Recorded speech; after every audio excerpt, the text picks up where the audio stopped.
ടാറ്റ കുറേ വണ്ടികൾ ഇറക്കുന്നുണ്ടെങ്കിൽ പോലും അവരുടെ സർവീസ് പാരാമീറ്റേഴ്സിലേക്ക് വരുമ്പോഴാണ് നമ്മൾ അവരിൽ നിന്ന് പിന്നെ അകലുന്നത്. അതായത് ഫസ്റ്റ് എനിക്ക് തോന്നുന്നു ഇവരുടെ ലോക്കൽ, ഞാൻ പോപ്പുലറിൽ നിന്നെടുത്താണ് പോപ്പുലർ ടീം വിളിക്കുന്നു, അത് കഴിഞ്ഞിട്ട് ഇവരുടെ ഹെഡ് ഓഫീസിൽ നിന്ന് വിളിക്കുന്നു, പിന്നെ ഹുണ്ടായി എന്ന് വിളിക്കുന്നു. ആ വണ്ടി എൻ്റെ എക്സ്ചേഞ്ച് ചെയ്ത് 5 ലക്ഷം രൂപയ്ക്ക് എൻ്റെ പഴയ വണ്ടി. ഓക്കെ, ആ വണ്ടിക്ക് എനിക്ക് കിട്ടാൻ ആ പേയ്മെൻറ്റ് കിട്ടാൻ ഞാൻ ഇത് അവസാനം ഇവിടെ പറയാം.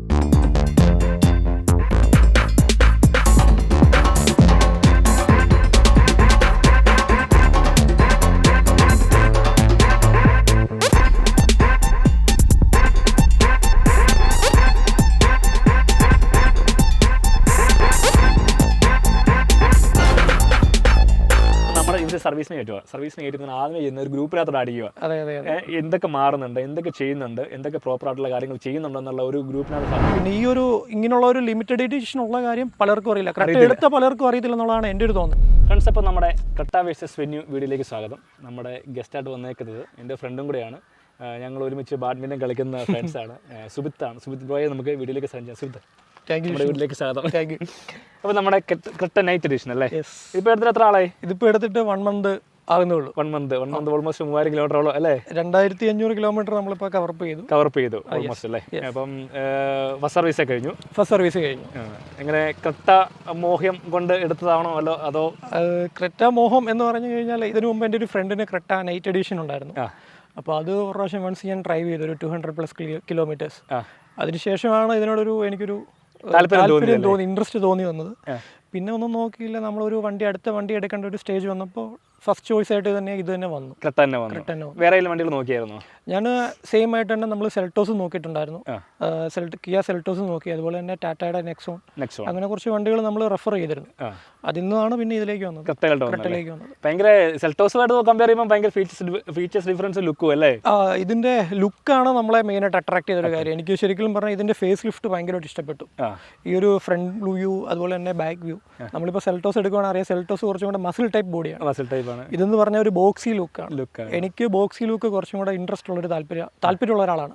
അപ്പം ഞാൻ അതുകൊണ്ടാണ് ക്രെട്ടയിലേക്ക് മാറാനുള്ളത്. പിന്നെ ലിമിറ്റഡ് എഡിഷൻ ആണ്, നൈറ്റ് വേരിയന്റ് ആണ്, ഫുൾ ഡാർക്ക് ആണ്, അതുപോലെ തന്നെ ഫുൾ ബ്ലാക്ക് ആണ്, ഇന്റീരിയറും ബ്ലാക്ക് ആണ്, പുറമേ ബ്ലാക്ക് ആണ്, ലോഗോസ് ആണെങ്കിലും നോക്കി കഴിഞ്ഞാൽ അറിയാം ബ്ലാക്ക് ആണ്, ഫുൾ ബ്ലാക്കിലേക്കുള്ള ഒരു സ്പോർട്ടി ലുക്കിലേക്കുള്ള എൻ്റെ ഒരു ഇൻട്രസ്റ്റ് ഉണ്ടായിരുന്നു. എനിക്ക് കുറച്ചും കൂടെ എന്താണ് പറയേണ്ടത്, ആ ഒരു ടൈപ്പ് ഓഫ് വണ്ടികളോടൊരു താല്പര്യം നമുക്ക് പണ്ട് തൊട്ടേ ഉണ്ടായിരുന്നു. നമുക്ക് റൈഡിങ് ഒരു എൻജോയ്മെന്റ് ആണ്. അപ്പോൾ അതിലേക്ക് വരാനുള്ള ഒരു നല്ല ഓപ്ഷൻ ഇതാണെന്ന് എനിക്ക് മനസ്സിലായി എടുക്കുമായിരുന്നു. ഡീസൽ പർപ്പസ്ഫുള്ളി എടുത്തതാണോ അതോ?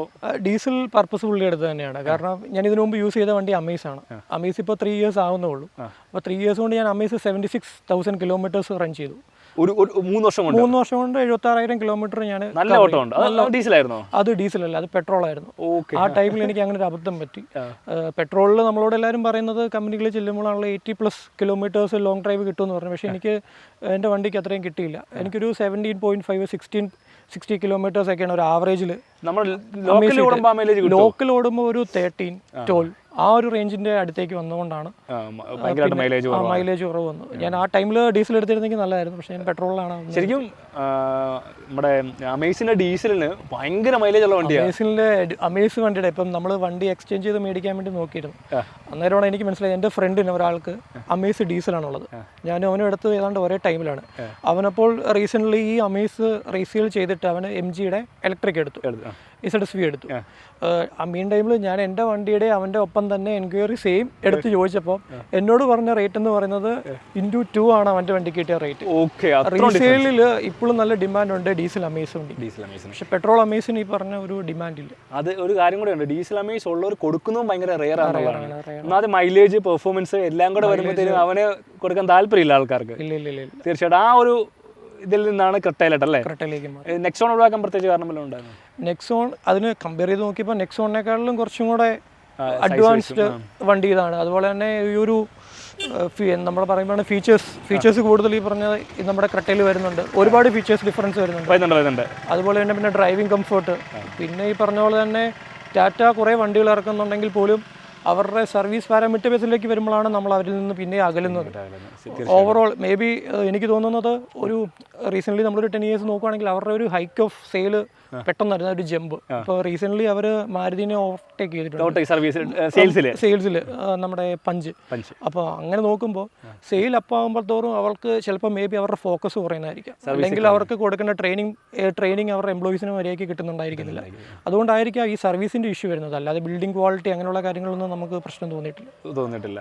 പക്ഷേ വണ്ടി അടിപൊളിയാണ്. ഇപ്പോൾ പറഞ്ഞ പോലെ ഇപ്പോൾ സർവീസ് അവർ പ്രോപ്പറായിട്ട് മെയിൻറ്റെയിൻ ചെയ്യാത്തതുകൊണ്ടുണ്ടാകുന്ന പ്രശ്നം, ആ ഒരു ഇഷ്യൂ മാത്രമേ നമ്മൾ ഫേസ് ചെയ്തിട്ടുള്ളൂ. ഇപ്പോൾ പറഞ്ഞ ക്വാളിറ്റി ഇഷ്യൂസ് പറയുകയാണെങ്കിൽ അതിൻ്റെ ഇപ്പം പാർട്സിൻ്റെ ക്വാളിറ്റി ഇഷ്യൂസ് പറഞ്ഞാൽ പോലും ഈ പറയുന്ന ബാക്കിയുള്ള വണ്ടികൾക്ക് ഇതേ ക്വാളിറ്റി ഇഷ്യൂസ് വരേണ്ട. കാര്യം വെച്ചാൽ മാരുതിക്ക് ഉപയോഗിക്കുന്ന ഇതേ ലോ ക്വാളിറ്റി കമ്പോണൻസ് ഒക്കെയാണ് അവർ പ്രൈസ് കുറയ്ക്കാനായിട്ട്. പക്ഷെ അവർ പ്രോപ്പറായിട്ട് സർവീസ് റെക്ടിഫൈ ചെയ്യുന്നതുകൊണ്ട് സർവീസ് പാരാമീറ്ററിൽ മാത്രമാണ് അവർ കുറച്ചും കൂടെ ഡൗൺ ആയി മാറുന്നത്. അല്ലാതെ അവർ ഓക്കെയാണ്, അടിപൊളിയാണ്. അങ്ങനെ ആ ഒരു ഇതെല്ലാം സ്കിപ്പ് ചെയ്ത് ക്രെട്ടയിലോട്ട് വന്നു. ഈ അമേസിൽ നിന്ന് ക്രെട്ടയിലോട്ട് വന്നപ്പം മേജർ ഡിഫറൻസ് വല്ലതും തോന്നിയോ? ഉറപ്പായിട്ടും. ഒരു സെഡാനിൽ നിന്ന് നമ്മളൊരു XUV മോഡലിലേക്ക് വരുമ്പോൾ നമ്മുടെ ഒരു ഡ്രൈവിംഗ് തന്നെ ഒരു ചേഞ്ച് സംഭവിച്ചിട്ടുണ്ട്. നമ്മൾ ഡ്രൈവിംഗ് സീറ്റിൽ നിന്ന് കാണുന്ന നമ്മുടെ വ്യൂ പോയിന്റ് തൊട്ട് ഡിഫറെൻ്റ് ആണ്. കുറച്ചും കൂടെ എന്ന് പറഞ്ഞാൽ അമേസ് ഞാൻ ഓടിച്ച് അമേസുമായിട്ട് ഞാൻ ഭയങ്കര ഒരു സിങ്കായി മാറി. നമ്മൾ വണ്ടിയായിട്ട് കുറേ അടുക്കുമല്ലോ, ഓടിച്ച് കഴിയുമ്പോൾ നമ്മൾ വണ്ടീനെ ഒരുപാട് സ്നേഹിക്കുമല്ലോ. തീർച്ചയായിട്ടും 9,000 കിലോമീറ്ററോളം വണ്ടി ഓടി. അത്രയും ഓടി എന്ന് പറയുമ്പോൾ അതിൽ അത്രയും കിലോമീറ്റർ ഓടിച്ചപ്പോൾ തന്നെ നമ്മൾ ആ വണ്ടിയായിട്ട് ഭയങ്കര അടുത്തിരുന്നു. എന്ന് പറഞ്ഞ പോലെ തന്നെ ഇപ്പോൾ എടുത്തിട്ട് 1 month ആയിട്ടില്ല, 1 month ആവുന്നു. ആ ഒരു പീരീഡ് കൊണ്ട് ഞാനൊരു 2005 kilometers നമ്മൾ ഓടിച്ചു, ഡ്രൈവ് ചെയ്തപ്പോൾ തന്നെ നമുക്ക് അതിൽ നിന്ന് കിട്ടിയ ഒരു എൻജോയ്മെന്റ്, അല്ലെങ്കിൽ നമുക്ക് അതിൽ നിന്ന് കിട്ടിയ ഒരു ഫീൽ ഗുഡ് ഭയങ്കര അടിപൊളിയാണ്. എല്ലാവരും ഹുണ്ടായുടെ വണ്ടിയുടെ ഒരു സ്റ്റീറിംഗ് കംഫോർട്ടും അങ്ങനെയുള്ള പല കാര്യങ്ങളും പറഞ്ഞ് ഫീച്ചേഴ്സ് പറഞ്ഞ് നമ്മളെ പണ്ട് തൊട്ടേ നമ്മളോട് പറയുന്നുണ്ടെങ്കിലും നമ്മളത് ഫീൽ ചെയ്തത്, അല്ലെങ്കിൽ നമ്മൾ ഓണായിട്ട് നമ്മൾ ഫീൽ ചെയ്യുന്നത് ഇതാണ്. 2500 kilometer ഞാൻ തന്നെയാണ് വണ്ടി ഓടിച്ചത്. അപ്പോൾ എനിക്ക് കിട്ടിയ ഒരു ഫീലുണ്ട്, ഞാൻ ഹാപ്പിയാണ്. ഞാൻ ഈ വെന്യൂ എടുക്കാൻ കാരണം വെച്ചാൽ എനിക്ക് അത്യാവശ്യം ഓട്ടം ഉണ്ട്. പക്ഷേ ഇത്ര ഓട്ടം ഇല്ല, 10,000 കിലോമീറ്റർ അത്രയൊന്നും ഇല്ല. പക്ഷേ എന്നാലും എനിക്ക് ആവറേജ് 15,000 കിലോമീറ്റർ 20,000 കിലോമീറ്ററോളം ഒരു പെർ ഇയർ ഓട്ടം വരുന്നുണ്ട്. അതുകൊണ്ട് ഞാൻ ഡീസൽ നോക്കിയപ്പം എൻ്റെ ബഡ്ജറ്റിൽ ഒതുങ്ങുന്നൊരു വണ്ടി ഇതായിരുന്നു. അപ്പം നമ്മൾ ഒത്തിരി കോംപ്രമൈസ് ചെയ്തിട്ടാണ് ഇപ്പം ബേസ് വേരിയൻറ്റിന് വണ്ടി എടുക്കുക എന്ന് പറയുമ്പോൾ. പക്ഷേ എന്നിരുന്നാലും എനിക്ക് ഇത്ര നാളായിട്ട് ഞാൻ എൻ്റെ കൈകർ ഇതിനു മുമ്പത്തെ കൈകർ യൂസ് ചെയ്തിട്ട് എനിക്ക് ഇഷ്ടംപോലെ അതിനകത്ത് ഡ്രോബാക്സ് ഉണ്ട്. മീൻസ് ഒരു ഡിസാറ്റിസ്ഫാക്ഷൻ ഒത്തിരി കാര്യങ്ങൾ ഏരിയയിൽ വരും. സൗണ്ട്, പെർഫോമൻസ് ഒക്കെ ഉണ്ടെന്ന് പറഞ്ഞാൽ ഇനിഷ്യലി അതിൻ്റെ പിക്കപ്പ് ഒക്കെ വൺ ശോകമാണ്, വണ്ടിയുടെ എഞ്ചിനാണ് വാട്ടവർ. പക്ഷേ എന്നാലും നമുക്ക് ഒത്തിരി അതിൻ്റെ വണ്ടി ഓടിക്കുമ്പോൾ ഒത്തിരി ഡിസാറ്റിസ്ഫാക്ഷൻ വരും. ഇപ്പോൾ സർവീസ് ഇത്രയും നാളായിട്ട് എനിക്കൊരു ഫീൽ ഗുഡ് 6,000 കിലോമീറ്റർ ആയി വണ്ടി നിലവിലിപ്പോൾ. ഇത്രയും നാളായിട്ട് എനിക്ക് ഒരു പ്രശ്നവുമില്ല. ഒന്ന് നമ്പർ പ്ലേറ്റ് ഫിക്സ് ചെയ്യാൻ വേണ്ടി ഞാൻ ചെന്നപ്പോഴത്തേനും ആണെങ്കിൽ ഒരു 5 പ്രാവശ്യം കോൾ സെന്ററിൽ നിന്ന് വിളിക്കുന്നു, സാറ്റിസ്ഫൈഡ് ആണോ, എന്തെങ്കിലും കംപ്ലൈൻറ്റ് ഉണ്ടോ? അത് എനിക്കും ഹുണ്ടായുടെ ആണെങ്കിലും ഡെയിലി ഒരു കോൾ വെച്ച് വരുന്നുണ്ട് ഒരിടയ്ക്ക്. പ്രോപ്പറായിട്ട് ഫോളോ അപ്പ് ചെയ്യുന്നുണ്ട്. അതുപോലെ തന്നെ ഇപ്പം പറഞ്ഞ അമേസിനെക്കാട്ടിലും എനിക്ക് തോന്നുന്നു കുറച്ചും കൂടെ കസ്റ്റമേഴ്സിനെ ഇവർ കെയർ ചെയ്യുന്നുണ്ടെന്ന് എനിക്കൊരു ഫസ്റ്റ് സർവീസിനുള്ളിൽ തന്നെ എനിക്ക് മനസ്സിലായിട്ടുണ്ട്. കാരണം ഇവരുടെ ഒരു ഫോളോ അപ്പ് കോൾസ് ഈ പറഞ്ഞ പോലെ ഫ്രീക്വൻ്റ്ലി വരുന്നു. അതായത് 3 ടീമാണ് വിളിക്കുന്നത്. അതായത് ഫസ്റ്റ് എനിക്ക് തോന്നുന്നു ഇവരുടെ ലോക്കൽ, ഞാൻ പോപ്പുലറിൽ നിന്നെടുത്താണ്, പോപ്പുലർ ടീം വിളിക്കുന്നു. അത് കഴിഞ്ഞിട്ട് ഇവരുടെ ഹെഡ് ഓഫീസിൽ നിന്ന് വിളിക്കുന്നു, പിന്നെ ഹുണ്ടായി എന്ന് വിളിക്കുന്നു. ഈ ഒരു 3 ടൈപ്പ് ഓഫ് കോൾ എനിക്കും കിട്ടിയിട്ടുണ്ട്. അവർക്ക് ഇതിനകത്ത് മെയിൻ ഹൈലൈറ്റ് എന്ന് പറഞ്ഞാൽ അവർക്ക് ഈ പറഞ്ഞ പോലെ 10 points കിട്ടിയാൽ മാത്രമേ അവർക്ക് ഇല്ല, നെഗറ്റീവ് ആണ് അവർക്ക്. അവർ പറയും സാറേ എന്തെങ്കിലും ഇഷ്യൂസ് ഉണ്ടെങ്കിൽ ഇവിടെ പറയണം, കോളിൽ വിളിക്കുമ്പോൾ പറയല്ലോ, നിങ്ങൾക്ക് എന്തുണ്ടെങ്കിലും നമുക്ക് ചെയ്തു തരാം. ഇതുപോലുള്ള സ്ട്രിക്റ്റ് ആയിട്ടുള്ള പാരാമീറ്റേഴ്സ് ഉണ്ടെങ്കിലാണ് ക്വാളിറ്റി ആയിട്ടുള്ള റിസൾട്ട് നമുക്ക് തീർച്ചയായിട്ടും നമുക്ക് സർവീസിൽ എന്തെങ്കിലും പ്രോപ്പർ കംപ്ലൈൻറ്റ്സ് വന്നാൽ നമുക്ക് അവിടെ റെക്ടിഫൈ ചെയ്യാൻ പറ്റും, പ്രോപ്പറായിട്ട് ഫോളോ അപ്പ് ചെയ്യാൻ പറ്റും. ഇപ്പൊ എനിക്ക് ഇതിന്റെ ഡീലറിന്റെ ഭാഗത്ത് നിന്ന് എനിക്ക് വണ്ടി എടുത്തപ്പോൾ കുറച്ച് ഇഷ്യൂസ് ഉണ്ട്. PPS ഉണ്ടായിരുന്നു ഞാൻ എടുത്തത് വണ്ടി എടുത്ത്. അവരുടെ എനിക്ക് ഓൾമോസ്റ്റ് എക്സ്ചേഞ്ച് വാല്യൂ ഞാൻ വണ്ടി എൻ്റെ എക്സ്ചേഞ്ച് ചെയ്ത് 5,000 ലക്ഷം രൂപയ്ക്ക് എൻ്റെ പഴയ വണ്ടി. ആ വണ്ടിക്ക് എനിക്ക് കിട്ടാൻ ആ പേയ്മെന്റ് കിട്ടാൻ ഞാൻ ഇതിന്റെ അവസാനം ഇവിടെ പറയാൻ കിടക്കുക. അവസ്ഥയൊന്നും ആലോചിക്കട്ടെ, ഞാൻ വണ്ടി കൊടുത്തു, പേയ്മെന്റ് കൊടുത്തു, എൻ്റെ ലോൺ എമൗണ്ട് ക്രെഡിറ്റ് ആയി, എന്നിട്ട് ഞാൻ ഇവിടെ പറയാൻ കിടക്കുക. കംപ്ലൈന്റ് ഒക്കെ ചെയ്ത് കഴിഞ്ഞാൽ പ്രോപ്പറായിട്ട് ഇവർ ഹാൻഡിൽ ചെയ്യുന്നുണ്ട്. ഫസ്റ്റ് സർവീസിൽ നിന്ന് എനിക്കിതാണ് മനസ്സിലായത്. ഇനി മുന്നോട്ട് വരുമ്പോൾ നമുക്ക് കുറച്ചും കൂടെ കൂടുതൽ അവരെ കുറിച്ച് അറിയാൻ പറ്റും. ഇപ്പം നമ്മുടെ ഇവർ സർവീസിന് കയറ്റുക ആദ്യമേ ചെയ്യുന്ന ഒരു ഗ്രൂപ്പിനകത്തോട് അടിക്കുക, എന്തൊക്കെ മാറുന്നുണ്ട്, എന്തൊക്കെ ചെയ്യുന്നുണ്ട്, എന്തൊക്കെ പ്രോപ്പറായിട്ടുള്ള കാര്യങ്ങൾ ചെയ്യുന്നുണ്ടെന്നുള്ള ഒരു ഗ്രൂപ്പിനകത്ത് പറയാം. അതിനകത്ത് ഇവരുടെ തന്നെ ടീം ലീഡേഴ്സ് കാണും, ഒരു മാനേജ്മെന്റ് സിസ്റ്റം കാണും. നമ്മൾ അതിനകത്ത് നമുക്ക് പറയാം ഇത് വേണ്ടെന്ന് പറഞ്ഞാൽ വേണ്ടെന്ന് പറയാം, പ്രോപ്പറായിട്ട് ചെയ്യും. അതെ, അതുപോലെ തന്നെ ഇവർ ഒത്തിരി ലാഗ് ആക്കാതെ നമുക്ക് വണ്ടിയും തരും. ഓരോന്ന് ചെയ്ത് ഇപ്പം ഞാനിപ്പം ഡാഷ് ക്യാമ ഫസ്റ്റ് സർവീസിലാണ് ഞാൻ ഫിറ്റ് ചെയ്ത്. അപ്പോൾ ആ ടൈമിലൊക്കെയാണുള്ളത് പിടിപ്പിച്ചിട്ട് അതിന്റെ വിഷ്വൽസ് വരെ എനിക്ക് ആ ഗ്രൂപ്പിലേക്ക് ഷെയർ ചെയ്തു. അതൊക്കെ ഒരു വലിയൊരു കാര്യമായിട്ടാണ് നമ്മൾ കസ്റ്റമേഴ്സ് ഇതിനെയൊക്കെ കാണുന്നത്, വളരെ വലിയൊരു കാര്യമായിട്ട്. പിന്നെ നമ്മൾ കമ്പയർ ചെയ്യുമ്പോഴും കുറച്ചും കൂടെ അഡ്വാൻറ്റേജ് കിട്ടുന്നുണ്ട്. നമുക്കൊരു പറയാനൊരു മീഡിയ ഉണ്ടല്ലോ, അതൊരു മെയിൻ നമ്മളെ അവർ ശ്രദ്ധിക്കുന്നുണ്ട്, അല്ലെ നമ്മുടെ ചോയ്സ് അവർ നോക്കുന്നുണ്ട്, അല്ലെ എന്താണ് പറയേണ്ടത്, അവരൊരു ഓവറോളി അവർ നമ്മുടെ എല്ലാ കാര്യങ്ങളും നല്ലപോലെ നീറ്റായിട്ട് ചെയ്യുന്നുണ്ടെന്നുള്ളൊരു സാറ്റിസ്ഫാക്ഷൻ ലെവൽ നമുക്ക്. അങ്ങനെ ഇപ്പം ക്രെറ്റ ഇപ്പം ഇത് 2000 കിലോമീറ്റർ ആയപ്പം ലോങ് ഞാൻ കോഴിക്കോട് വയനാട് ഫാമിലി ആയിട്ട് പോയിരുന്നു. Single stretch. അതായത് ഒറ്റ സിംഗിൾ സ്ട്രെച്ചിൽ എങ്ങനെയുണ്ട് യാത്ര? യാത്ര കംഫർട്ടബിൾ ആയിരുന്നു. അതായത് ഞങ്ങൾ ഏർലി മോർണിംഗ് ആണ് ഇറങ്ങിയത്. ഒറ്റ സ്ട്രെച്ചിൽ തന്നെയാണ് ഞാൻ കോഴിക്കോട് വരെ വണ്ടി ഓടിച്ചത്. ഒറ്റ സ്ട്രെച്ച് ഓടി. അതെ അതെ. അതിൽ എനിക്ക് പറയാനുള്ള ഒരു കാര്യം, എനിക്ക് 2 മക്കളാണ്, 2 പെൺകുട്ടികളാണ്. അവർ ഒരാൾ 5 വയസ്സായത്, ഒരാൾ 1.5 വയസ്സാണ്. അപ്പോൾ അവർ രണ്ടുപേരും വളരെ കംഫർട്ടായിട്ടാണ് ആ ഒരു അത്രയും ഒരു ലെങ്തിയിലിരുന്നത്. അതിൻ്റെ ഇടയ്ക്ക് അവർക്കൊരു ടയർഡ്നെസ് വന്നില്ല. അവിടെ പോയി തിരിച്ച് വീട്ടിൽ വന്നിട്ടും ഫാമിലിയിൽ ഇപ്പോൾ വൈഫാണേലും അതുപോലെ തന്നെ പിള്ളേർക്കാണേലും ഒരു ബുദ്ധിമുട്ട് വന്നിട്ടില്ല, ഒരു ഡിസ്കംഫോർട്ട് ഇല്ല, അവർക്കൊരു ഡിസ്കംഫോർട്ട് ഇല്ല. അവർ ഓക്കെയാണ്, അവർ ഹെൽത്തിയാണ്. അപ്പോൾ അങ്ങനെ ഒരു നമ്മൾ അത്രയും ലോങ് പോയിട്ട് വന്നതിൻ്റെ ഒരു മടുപ്പ് സാധാരണ അന്ന് നൈറ്റോ അല്ലെങ്കിൽ പിറ്റേ ദിവസം നമ്മൾ റിഫ്ലക്റ്റ് ആവുന്നതാണ്. തീർച്ചയായിട്ടും. പക്ഷേങ്കിൽ ആ ഒരു ആസ്പെക്റ്റിൽ നോക്കിക്കഴിഞ്ഞാൽ നമുക്ക് അങ്ങനെയൊന്നും സംഭവിച്ചിട്ടില്ല. അപ്പം വണ്ടിയുടെ ഒരു അഡ്വാൻറ്റേജ് ആയിട്ട് തന്നെയാണ് നമ്മൾ അതിനെ കാണുന്നത്. തീർച്ചയായിട്ടും. പിന്നെ അതുപോലെ തന്നെ ജിഷ്ണു, നമ്മളിപ്പം റോഡ്സ് ആണെങ്കിലും കുറച്ചും കൂടെ ഡെവലപ്പ് ആവുന്നുണ്ട്. അതൊരു ഫാക്ട് തന്നെയാണ്. കുറച്ചും കൂടെ നല്ല റോഡ്സ് ഇപ്പം കോഴിക്കോട് നാഷണൽ ഹൈവേ ഒക്കെ അതൊക്കെ വന്നു കഴിഞ്ഞാൽ കുറച്ചും കൂടെ സ്മൂത്ത് ആൻഡ് നമുക്ക് എന്താണ് ഫ്രീക്വൻലി ആണല്ലോ നമുക്ക് പോയി വരാൻ പറ്റുന്ന ഒരു ഡിസ്റ്റൻസ് ആയിട്ട് കോഴിക്കോടൊക്കെ മാറും. തീർച്ചയായിട്ടും. അതിപ്പം പറഞ്ഞാൽ ഞാനിപ്പം ഇതുമായിട്ടും പോയിട്ടില്ല, നമ്മുടെ കമ്പയർ ടു അമേസുമായിട്ട് കമ്പയർ ചെയ്യുമ്പോൾ ആ യാത്ര അസുഖം ഡിഫറൻസ്. അതൊരു സെഡാനാണ്. അമേസ് എന്ന് പറഞ്ഞു കഴിയുമ്പോൾ കുറച്ചും കൂടെ നമ്മൾ ഉള്ളിലേക്ക് ഇരുന്ന് കംഫർട്ടായിട്ട് തന്നെ, അതിൻ്റെ സിറ്റിംഗ് ഈ പറഞ്ഞ പോലെ സിറ്റിയുടെ അത്രയും കംഫർട്ട് വന്നില്ലെങ്കിലും അതിനടുത്തും വരികയല്ല എങ്കിൽ പോലും നമുക്ക് ഒരു ഡിസ്കംഫർട്ട് വരുന്നില്ല. ഒരു സെഡാൻ്റെതായിട്ടുള്ള ഒരു അഡ്വാൻറ്റേജിലാണ് നമ്മൾ അമേസിൽ പോകുന്നത്. അമേസിൽ ഞാൻ ഇവിടുന്ന് കാസർഗോഡ് പോയിട്ടുണ്ട്, കാസർഗോഡ് തിരിച്ചു വന്നിട്ടുണ്ട്. അതാണ് കിലോമീറ്റേഴ്സ് ഇത്ര അപ്പാവാൻ കാരണം. ഞാൻ വർക്ക് ചെയ്തത് കാസർഗോഡ് കണ്ണൂരായിരുന്നു. അപ്പോൾ ഞാൻ ഫ്രീക്വൻലി വണ്ടിയിൽ പോകുന്ന ആളാണ്. നമുക്ക് അങ്ങനെ ഡ്രൈവ് ചെയ്ത് പോകാനാണ് നമുക്ക് താല്പര്യം.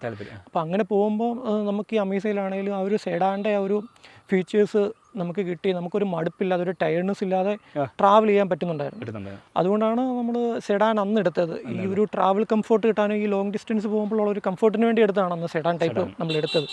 അതുപോലെ തന്നെ പിന്നീട് XUV-യിലേക്ക് മാറാം എന്നോർത്തപ്പോൾ നമ്മൾ ഈ ഒരു ടൈപ്പ് ഓഫ് ഹുണ്ടായുടെ ഒരു ക്രെറ്റ മോഡൽ എടുക്കാന്നുള്ള രീതിയിൽ വന്നു മാത്രമേ ഉള്ളൂ. അത് ഞാൻ ചോദിച്ചു വന്നത് ഇതാണ്, ആക്ച്വലി ആ സെഡാനിൽ നിന്ന് നമ്മളിപ്പം SUV-യിലോട്ട് വന്നു. അപ്പോൾ യാത്രാ കംഫോർട്ടിൽ കുറവോ കൂടുതൽ എന്തെങ്കിലും സംഭവിച്ചിട്ടുണ്ടോ?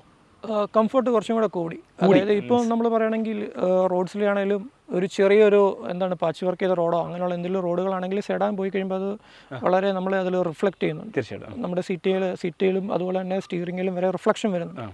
പക്ഷേ ഈ അമേസിൽ പോയ ആ സെയിം റോഡ് വഴി തന്നെ നമ്മൾ ഈ XUV ആയിട്ട് പോവുകയാണെങ്കിൽ അല്ലെങ്കിൽ ഈ കറക്റ്റായിട്ട് പോയപ്പോൾ എനിക്കതൊരു ഫീൽ ആയിട്ടില്ല. ആ ഒരു ചെറിയ ഒരു കുലുക്കങ്ങളൊക്കെ ഷേക്കൊക്കെ കുറഞ്ഞിട്ടുണ്ട്. അതുപോലെ തന്നെ ഹാൻഡ്ലിങ് അമേസ് ഹാൻഡിൽ ചെയ്തതിനേക്കാളും സിമ്പിളായിട്ട് എനിക്കിത് ഹാൻഡിൽ ചെയ്യാൻ പറ്റുന്നുണ്ട്. സ്റ്റിയറിംഗ് കംഫോർട്ട് ഭയങ്കര അടിപൊളിയാണ്. അതിൽ ഭയങ്കര സാറ്റിസ്ഫൈഡ് ആണ്. എനിക്ക് ഏറ്റവും ഇഷ്ടപ്പെട്ടതും വേണമെങ്കിൽ അത് തന്നെയാണ്.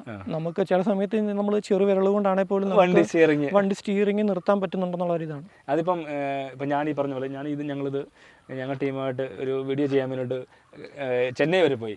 ചെന്നൈ എന്ന് പറഞ്ഞിട്ട് 2 ദിവസം യാത്ര, ഓൾമോസ്റ്റ് 13 മണിക്കൂർ നൈറ്റ് അങ്ങോട്ട് പോയപ്പോൾ എടുത്തു. ഞങ്ങൾ ഇതേപോലെ രാത്രി തന്നെ പോയത്. എന്നിട്ട് ഒരു ദിവസം അവിടെ സ്റ്റേ ചെയ്തു. അന്ന് പിറ്റേ ദിവസം മോർണിംഗ് നൈറ്റ് റെസ്റ്റ് ചെയ്തു. പിറ്റേ ദിവസം മോർണിംഗ് അവിടെ നിന്ന് പോകുന്നു. അതായത് 2 ദിവസത്തെ ജേർണി. അങ്ങോട്ടും ഇങ്ങോട്ടും കൂടെ എനിക്ക് തോന്നുന്നു ഒരു 1500 കിലോമീറ്റർ ഞങ്ങൾ വണ്ടിയും കൊണ്ട് തന്നെ ഡ്രൈവ് ചെയ്ത്. ഞങ്ങൾ 3 പേരുണ്ടായിരുന്നു. ഡ്രൈവ് ചെയ്ത് വന്നു. ഒരു ഡിസ്കംഫോർട്ട് എന്ന് പറയുന്നൊരു സാധനമില്ല. ഈവൻ പുറകിരിക്കുന്നവർക്കില്ല, ഓടിക്കുന്നവൻ രാജാവാ. സത്യം, നമുക്ക് ആ ഒരു മടുപ്പ് തോന്നുന്നില്ല. നമുക്ക് ചില വണ്ടിയുടെ ജിഷ്ണു പറഞ്ഞ പോലെ പുറകെ ഇരിക്കുമ്പോൾ ഒരു ഡിസ്കംഫോർട്ടാണ്. പലർക്കും പറയും എനിക്ക് മോഷൻ സിക്നസ് ആണ്, എനിക്ക് ഇതാണ്. പക്ഷെ എനിക്ക് തോന്നിയിട്ടില്ല ഇങ്ങനെയുള്ള വണ്ടികളിൽ അല്ലെങ്കിൽ ഈ ഒരു കാറ്റഗറി വരുന്ന XUV മോഡൽസിൽ ബാക്കിലിരിക്കുന്നവരും ഈക്വലി അല്ലെങ്കിൽ പോലും കംഫർട്ടബിൾ ആണ്. ബാക്കിൽ ലെഗ് സ്പേസ് ആവശ്യത്തിൽ കൂടുതലുണ്ട്. അതുപോലെ തന്നെ അവർക്ക് സീറ്റിംഗ് അറേഞ്ച്മെന്റ് വന്നിരിക്കുന്നത് കുറച്ചും കൂടെ കംഫർട്ടബിൾ ആയിട്ട്. പിന്നെ തീർച്ചയായിട്ടും നമ്മളിപ്പോൾ പറയുവാണെങ്കിൽ ഇന്റീരിയേഴ്സിന് കൊടുക്കേണ്ട ഒരു ക്വാളിറ്റി വേറെ കമ്പയർ ടു അതേഴ്സ് ഭയങ്കര അടിപൊളിയാണ്. അവരുടെ ഏത് വണ്ടി നമ്മൾ കമ്പയർ ചെയ്താൽ ഇപ്പോൾ ഈവൻ i10 ആണല്ലോ i20 ആണല്ലോ അവരുടെ ഇന്റീരിയറിൽ വരുന്ന ഒരു ക്വാളിറ്റി അല്ലെങ്കിൽ ആ ഒരു അട്രാക്ഷൻ നമുക്ക് വേറെ പല വണ്ടികളിൽ ആ ഒരു കാറ്റഗറി നമുക്ക് കാണാൻ പറ്റില്ല. മാരുതിയിൽ അത് കാണാനേ പറ്റില്ല. തീർച്ചയായിട്ടും ഇല്ല. കമ്പോണൻസിന്റെ ക്വാളിറ്റി തന്നെ നമുക്ക് എടുത്തറിയാൻ പറ്റും. അതെ, ഉള്ളിലൊരു കുറച്ചും കൂടെ, അതായത് എക്സ്റ്റീരിയറിലെ പോലെ തന്നെ ഇന്റീരിയറിലും കുറച്ചും കൂടെ കെയർ കൊടുക്കുന്ന ഒരു വണ്ടിയായിട്ട് നമ്മൾ ഹുണ്ടായിനെ കണ്ടിട്ടുണ്ട്. ലൈറ്റിംഗ് അടിപൊളിയാണ്. അങ്ങനെയൊക്കെ അടിപൊളിയാണ്. ഈവൻ ഇപ്പൊ ഞങ്ങൾ ഈ വെന്യൂ ഇവിടെ കൊണ്ടിടാൻ കാരണം വെച്ചാൽ 2 ഒരേ ബ്രീഡാണ്. 1.5 ലിറ്റർ എഞ്ചിനാണ്, 115-250 NM ടോർക്ക്, സെയിം പവർ. പക്ഷേ ഇത് വ്യത്യാസമുണ്ട്. ട്യൂണിംഗ് ഡിഫറൻസ് ഉണ്ട്. പവർ ഏറ്റവും കൂടുതൽ ടോപ്പ് സ്പീഡിൽ ഡിഫറൻസ് ഉണ്ട്. ഹാൻഡ്ലിംഗ് ഈ പറഞ്ഞ പോലെ ലെന്ത് പാരാമീറ്റേഴ്സ് ഒക്കെ ഭയങ്കര ഡിഫറൻസ് ഉണ്ട്. 2 പക്ഷേ എഞ്ചിൻ വൈസ് ഇത് തന്നെയാണ്. അപ്പം ഞാൻ ചോദിച്ചു വന്നു, എനിക്ക് ഇതൊരു 18-20 കിലോമീറ്റർ മൈലേജ് കിട്ടും ആവറേജ്. എൻ്റെ നോർമൽ കണ്ടീഷൻസ്, നമ്മുടെ ഇവിടുത്തെ കണ്ടീഷൻസ്, അതായത് ഈ പറയുന്ന 5th ഗിയർ എപ്പോഴും ഇടാൻ പറ്റുന്ന റോഡുകളെ കണ്ടീഷൻസും എല്ലാം നമുക്ക് അവൈലബിൾ ആയിട്ടുള്ള. എനിക്കൊരു ആവറേജ് 15 to 18 കിലോമീറ്റർ ആണ് ആ കണ്ടീഷൻസ്. ലോങ് പോയാൽ ഞങ്ങൾ ചെന്നൈ പോയപ്പോൾ എനിക്ക് തോന്നുന്നത് 20 ഞങ്ങൾ മൈലേജ് ചുരുക്കി. അപ്പൊ ആലോചിക്കണം, അങ്ങോട്ട് പോയത് 140 താഴെ വണ്ടി സാധ്യതയില്ല. നല്ല വഴിയാണല്ലോ, നല്ല റോഡാണ്, നല്ല റോഡാണ്. നമ്മുടെ ഇവിടുത്തെ പോലെ വളവും തിരിവും വരുന്നില്ല, ഒന്നുമില്ല. ഇടയ്ക്ക് പെട്ടെന്ന് റോഡ് നാരോ ആകുന്നില്ല, സെയിം വിട്ടിൽ തന്നെയാണ് നമുക്ക് പോകാൻ പറ്റുന്നത്. പോവാം. പക്ഷെ നമ്മുടെ റോഡിനകത്ത് മാത്രം നോക്കിയാൽ ആരെങ്കിലും ചാടുന്നുണ്ടോ, അത് മാത്രമാണ് ഒരു ഇഷ്യൂ. നൈറ്റ് പോകുമ്പോൾ ഭയങ്കര നമുക്ക് ലൈറ്റിന്റെ ഒരു ഇഷ്യൂ വരുന്നുണ്ട്. അതായത് പെട്ടെന്ന് എന്തെങ്കിലും ഡോഗ്സോ അല്ലെ ഒബ്ജക്ട്സോ വന്നു കഴിഞ്ഞാൽ അതൊരു ഇഷ്യൂ അറിയത്തില്ല. അത്ര സ്പീഡിൽ പോകുമ്പോൾ അത് പെട്ടെന്ന് നമ്മൾ അതിനെ ക്രാഷ് ചെയ്ത് പോകാന്നുള്ള ഒരു ഇതേ ഉള്ളൂ. തീർച്ചയായും വേറൊരു ഓപ്ഷൻ ഇല്ലല്ലോ. അപ്പോൾ അതേപോലെ തന്നെ ക്രെട്ടയിലോട്ട് വരും മൈലേജ് എങ്ങനെയുണ്ട്? ക്രെട്ടയിൽ ഇപ്പോൾ മൈലേജ് പറയുന്നത് ഞാൻ ലോങ് ഡ്രൈവ് പോയപ്പോൾ എനിക്കൊരു 90-20 ആ ഒരു ഇൻ ബിറ്റ്വീൻ അതാണ് എനിക്ക് മൈലേജ് കിട്ടുന്നത്. എനിക്ക് പിന്നെ നമ്മുടെ ഈ ഒരു വളവും തിരിവുള്ള നമ്മുടെ ഈ നാട്ടിൽ കൂടെയൊക്കെ ഓടിക്കുമ്പോൾ അല്ലെങ്കിൽ ചെറിയ റോഡ്സിൽ കൂടെ ഓടിക്കുമ്പോൾ എനിക്ക് കിട്ടുന്ന ഒരു 50ക്ക് എബോവ് ആണ് കിട്ടുന്നത്. ഒരു ആവറേജ് നോക്കണേ 60-50 ഞാൻ നിൽക്കുന്നുണ്ട്. ഇൻ ബിറ്റ്വീൻ 15 to 16 അതിനിടയ്ക്കാണ് എനിക്ക് നമ്മുടെ ഈ ഒരു റോഡ്സിൽ കിട്ടുന്നത്. ഈ ശരിക്കും പറഞ്ഞാൽ ഇതിന്റെ ക്ലസ്റ്ററായി കാണിക്കുന്ന മൈലേജ് എനിക്ക് ആവറേജ് 15 കാണിക്കുന്നത്. പക്ഷേ ഞാനത് ഒരു കാരണവശാലും സമ്മതിക്കുകയില്ല. സാധാരണ ഞാൻ പറഞ്ഞു എൻ്റെ കൈകളെ 15 കാണിച്ചാൽ ഞാൻ ആ 15 ഡൈജസ്റ്റ് ആകത്തില്ല. കാര്യം എനിക്ക് 13 കിട്ടുള്ളൂ എന്നുള്ളത് എനിക്കറിയാം. അതിൽ ഡിഫറൻസ് ഉണ്ട്. അത് നമ്മളെ ക്ലസ്റ്ററെ കാണിക്കുന്ന അത് തന്നെയാണ് നമ്മുടെ ഒരു ആവറേജ് മൈലേജ് നമുക്ക് പറയാൻ പറ്റില്ല. പക്ഷേ എനിക്ക് ഇതിനകത്ത് ഫീൽ ചെയ്തിട്ടുണ്ടല്ലോ, ഹ്യുണ്ടായിൽ എനിക്ക് വന്നപ്പോൾ പേഴ്സണലി ഫീൽ ചെയ്ത് അതിനേക്കാളും കൂടുതലാണെന്നുള്ളതാണ്. അത് ഡീസലിന്റെ ഒരു പ്രത്യേകതയാണ്, ഡീസൽ എഞ്ചിന്റെ ഒരു പ്രത്യേകതയാണ്. നമ്മൾ പെട്രോളിൽ നിന്ന് ഡീസലിലേക്ക് മാറുമ്പോൾ ഇങ്ങനെ പല അത്ഭുതങ്ങളും ചിലപ്പോൾ കണ്ടെത്തുന്നത്. അത് ഏറ്റവും വലിയ അത്ഭുതം എന്നാണെന്നറിയോ, ഈ 1000 രൂപയ്ക്കൊക്കെ ഡീസൽ അടിച്ചിട്ടുണ്ടെങ്കിൽ അതിന്റെ റേഞ്ച് കാണിക്കും 400-500 കിലോമീറ്റർ. അത് സാറ്റിസ്ഫാക്ടറി അല്ലെങ്കിലും പക്ഷെ സുഖമാണ്. ഒരു 3-4 കട്ട ഡീസലും കാണിക്കും. ഒരു സന്തോഷം ഉണ്ട് അതിനകത്ത്. അത് ഉറപ്പായിട്ട്. അത് ഡീസൽ നമ്മൾ ഓപ്റ്റ് ചെയ്യാനുള്ള ഒരു മെയിൻ റീസൺ ഇത് തന്നെയാണ്. നമ്മളിപ്പം 76,000 കിലോമീറ്റർ ഞാൻ ഓടിച്ച വണ്ടിയുടെ കോസ്റ്റ് നോക്കി കഴിഞ്ഞിട്ടുണ്ടെങ്കിൽ തന്നെ എനിക്ക് വേണമെങ്കിൽ ആ ഒരു എമൗണ്ടിന്റെ 50,000 കിലോമീറ്റർ ഓടിച്ച പൈസ ഉണ്ടായിരുന്നു എനിക്ക് അതിന്റെ ആ വേരിയന്റിന്റെ ഡീസൽ എടുക്കാമായിരുന്നു. അപ്പോൾ എനിക്കത് ലോസ് ആണ് ശരിക്കും. അങ്ങനെയൊക്കെ കാൽക്കുലേറ്റ് ചെയ്യുന്ന ആൾക്കാരുണ്ടെങ്കിൽ അത് ലോസ് ആണ്. അപ്പോൾ അതുകൊണ്ടാണ് നെക്സ്റ്റ് ഇലക്ട്രിക്കിന് മുമ്പ് ഒരു ഡീസൽ. അതായത് ഇലക്ട്രിക്കിലേക്ക് പോകണം എന്തായാലും. ഇലക്ട്രിക് എന്നുള്ള ഒരു നമ്മുടെ ഒരു ആസ്പെക്റ്റിലേക്ക് എല്ലാവരും ഒരു എത്ര ജനറേഷൻ അല്ല sorry within 5 years or 6 years next updations എല്ലാം വന്ന് എല്ലാവരും ഇലക്ട്രിക്കിലേക്ക് മാറി. അപ്പോൾ ഇലക്ട്രിക്കിലേക്ക് മാറും. അപ്പോൾ അതിനു മുമ്പ് ഒരു ഡീസൽ എന്നുള്ള ഒരു ഓപ്ഷനിലാണ് ഞാൻ ഈ ഡീസൽ ഇലക്ട്രിക് ഇപ്പോൾ എടുക്കാത്തത് ആൻസൈറ്റി കൊണ്ട് തന്നെയാണോ? അല്ല, അങ്ങനെയല്ല. റേഞ്ച് ഇഷ്യൂ ഉള്ളതുകൊണ്ട് അങ്ങനെയൊന്നും അല്ല.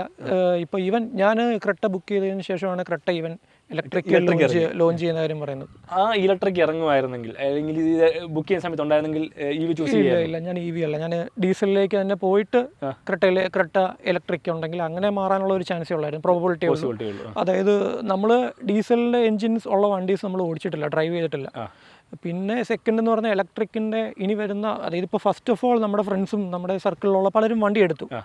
അവരൊരു 5 years ആയി കഴിഞ്ഞാൽ അതിനെന്താണ് സംഭവിക്കുന്നത്? നെക്സ്റ്റ് ഒരു വണ്ടി എടുത്തു കഴിഞ്ഞാൽ 5 years ആണല്ലോ ഇപ്പോഴത്തെ ഒരു ഡ്യൂറേഷൻ, നമ്മളൊരു ചേഞ്ച് ചെയ്യുന്നൊരു ഡ്യൂറേഷൻ. ബാറ്ററിയുടെ വാറണ്ടി തീരാറായിട്ടില്ല. ഇപ്പം എനിക്കറിയാം, എൻ്റെ പരിചയത്തിലുള്ള ആരുടെയും വണ്ടി എടുത്തിട്ട് ഇലക്ട്രിക് എടുത്തിട്ട് 2 കൊല്ലത്തിന് മേളിലായിട്ടില്ല, 2 കൊല്ലത്തിന് താഴെ ആയിട്ടുള്ളൂ. അപ്പോൾ അവരെല്ലാം സാറ്റിസ്ഫൈഡ് ആണ്. അവർ അതിൻ്റെ കോസ്റ്റ് കാര്യങ്ങളൊക്കെ പറയുമ്പോൾ എല്ലാവരും ഹാപ്പിയാണ്. എല്ലാവരും നോക്കുമ്പോൾ ഡീസൽ പെട്രോൾ കോസ്റ്റ് വെച്ച് നോക്കി കമ്പയർ ചെയ്ത് പറയുമ്പോൾ അവരെല്ലാവരും ഹാപ്പിയാണ്. എന്നിരുന്നാൽ പോലും ഇനി മുന്നോട്ടേക്ക് കുറച്ച് നാളും കൂടെ കഴിഞ്ഞ് ഒരു 3 years കൂടെ കഴിഞ്ഞ് അവരൊരു 5 years ആകുമ്പോൾ അത് കഴിഞ്ഞിട്ട് എന്താണ് സംഭവിക്കുന്നത് നോക്കിയിട്ട് നമ്മൾ എടുക്കുന്നതായിരിക്കും നല്ലത് എന്നാണ് എൻ്റെ ഒരു പേഴ്സണൽ അഭിപ്രായമാണ്. അത് പലർക്കും പല അഭിപ്രായങ്ങളായിരിക്കും, കാഴ്ചപ്പാടുകൾ ഡിഫറെൻ്റ് ആണ്.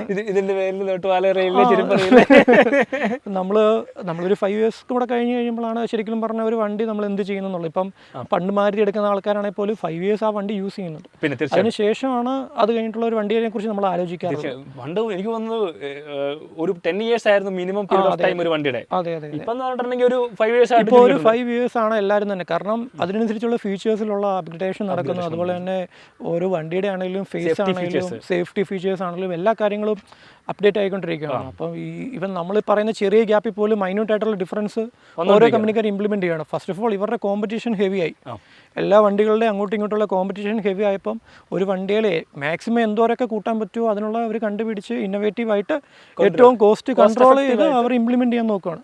അപ്പോൾ അങ്ങനെ ഒരു സംഭവം വരുമ്പോൾ നമുക്ക് പറയാൻ പറ്റില്ല. അടുത്ത വർഷം ഈ സമയത്ത് നമ്മളിപ്പോൾ സംസാരിക്കുമ്പോൾ വേറൊരു ടൈപ്പ് ഓഫ് വണ്ടി അല്ലെ വേറൊരു കമ്പനി പുതിയൊരു ലോഞ്ച് ചെയ്തൊരു വണ്ടിയോ എന്തോ ആയിരിക്കും. നമുക്കത് ഇപ്പോഴേ പ്രെഡിക്റ്റ് ചെയ്യാൻ പറ്റുന്ന ഒരു ഫീൽഡ് അല്ല ഈ ഓട്ടോമോട്ടീവ് എന്ന് എനിക്ക് തോന്നുന്നു. സത്യം. എനിക്കിപ്പം ചൈനീസ് വണ്ടികളൊക്കെ വന്നപ്പോൾ TV ആണ് വണ്ടിക്കകത്തിരിക്കുന്നത്. ഇപ്പോൾ അതെ അതെ അതെ അതെ. ഇപ്പം എനിക്ക് ഈ വണ്ടി എടുത്തപ്പോൾ ഇനിഷ്യലി ഞാൻ ഇതിൻ്റെ LED ഹെഡ്ലൈറ്റ്സ് അപ്ഡേറ്റ് ചെയ്തു. ഇതിൻ്റെ ബേസ് വേരിയൻ്റ് DRL ഒന്നും വരുന്നില്ല. ഓക്കെ. അപ്പം പ്രൊജക്ടർ ലൈറ്റും അല്ല, അപ്പോൾ LED ആയിട്ട് അപ്ഡേറ്റ് ചെയ്തു. അപ്പോൾ ഇതിനും ഫുൾ LED അല്ലേ? ഇതിന് ഫുൾ LED ആണ് ലൈറ്റ്സ് വരുന്നത്. അപ്പോൾ വിസിബിലിറ്റി നല്ലതാണ്. അതുപോലെ നമുക്ക് ക്ലിയർ ആയിട്ടെല്ലാം കാണാൻ പറ്റുന്നുണ്ട്. നൈറ്റ് ഡ്രൈവ് ആണെങ്കിലും അടിപൊളിയാണ്. പിന്നെ ഇത് കണക്റ്റഡ് ആണ്. എനിക്ക് ഇതിൻ്റെ ഈ LED ലൈറ്റിൻ്റെ ഈ ഒരു ഡിസൈൻസ് വന്നിരിക്കുന്നതും ഈ ഒരു കണക്ഷൻ വന്നിരിക്കുന്നത്, അതുപോലെ തന്നെ ബാക്കിലെ ടൈലംസിൻ്റെ ആണെങ്കിലും ആ ഒരു കണക്ടിവിറ്റി വന്നിരിക്കുന്നു, അതൊക്കെ നമ്മളെ കുറേ അട്രാക്ട് ചെയ്ത ഒരു കുറച്ച് ഫീച്ചേഴ്സാണ്. ഈ ക്രെട്ട നമ്മൾ പല ക്രെട്ടകൾ ഇതിന് മുമ്പുള്ളതുണ്ടെങ്കിലും അതിൽ പലർക്കും പല ചോയ്സസ് ആയിരിക്കും, ഡിഫറെൻറ്റ് ഒപ്പീനിയൻസ് കാണും. അവർ ഓരോ വണ്ടി ഇറക്കുന്നതിന് മുമ്പ് ഇപ്പോൾ ഇതിൻ്റെ ഫേസ് ലിഫ്റ്റ് ആണെങ്കിലും ഇപ്പോൾ ഒരു ഇങ്ങനെ വന്നുകൊണ്ടേ ഇരിക്കുകയാണ്. അവർ ഓരോ ഫേസ് ലിഫ്റ്റ് ചെയ്യുന്നതിന് മുമ്പ് അവർ നല്ലപോലെ സ്റ്റഡീസ് ചെയ്യുന്നുണ്ട്.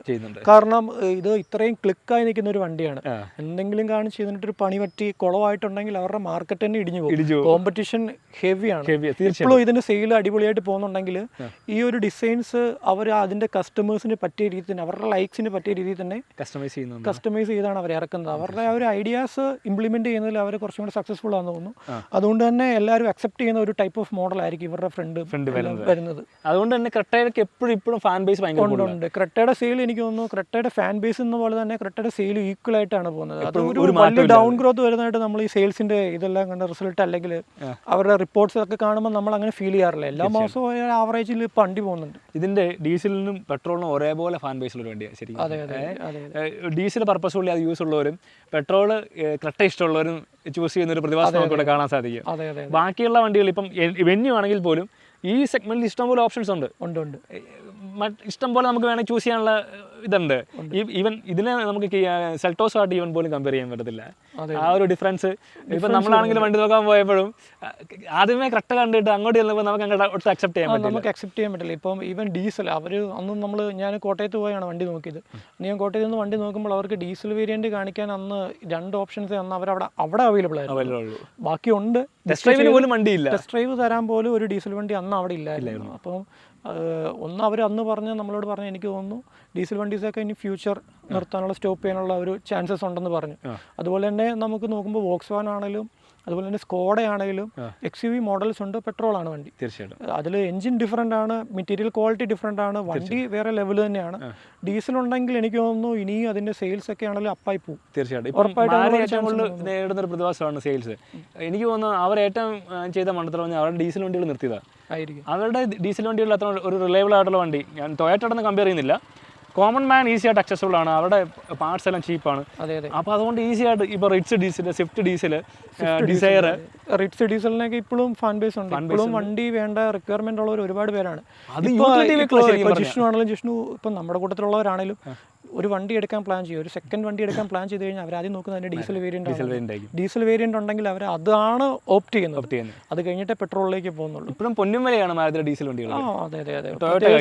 ടൊയോട്ട കഴിഞ്ഞിട്ടുണ്ടെങ്കിൽ ഒരുപാട് ആൾക്കാർ നോക്കുന്ന വണ്ടിയാണ്. അല്ലെങ്കിൽ ഓടിക്കാൻ പഠിക്കാനോ അല്ലെങ്കിൽ പേടിയില്ല എടുക്കുന്നത് എന്ത് നാട്ടിക്കൂടെ യൂസ് ചെയ്യാൻ ഒരു സെക്കൻഡ് വണ്ടി എന്ന് പറഞ്ഞാൽ നമ്മൾ നോക്കുന്നത് എപ്പോഴും ഒരു ഡീസൽ ടൈപ്പ് ഓഫ് വണ്ടി തന്നെയായിരിക്കും. തീർച്ചയായിട്ടും. അപ്പോൾ അത് ആ ഒരു ഭയങ്കര ഹൈലൈറ്റ്സ് ആണ്. ഇപ്പോൾ അതിന്റെ സെയിൽസ് ഡൗൺ ആയതിന് അതിന് മെയിൻ കാരണം അതുകൊണ്ട്. ഇപ്പം ടാറ്റ കോമ്പറ്റേറ്റീവ് ചെയ്ത് നിൽക്കുന്നതും ഡീസൽ വണ്ടികളുണ്ടാവും, ഹ്യുണ്ടായും കോമ്പറ്റേറ്റീവ് നിൽക്കുന്നതിന് ഒരു കാരണം അതാണ്. അതെ ഉറപ്പായിട്ട്. ഇപ്പം ഞാൻ ഈ വണ്ടി നോക്കുമ്പോഴും ഇത് ഡീസൽ വേരിയൻ്റ് ഉള്ള XUV മോഡൽസ് നമ്മൾ ഫിൽട്ടർ ചെയ്ത് വരുമ്പോഴത്തേക്ക് അവസാനം നമുക്ക് വരുന്ന ഓപ്ഷൻസ് ഒന്ന് മഹീന്ദ്ര XUV 700, പിന്നെ ഈ പറഞ്ഞ ക്രെട്ട നൈറ്റ് എഡീഷൻ, ഇങ്ങനെ കുറച്ച് വണ്ടികളിലേക്ക് നമ്മൾ അവസാനം വരികയാണ്.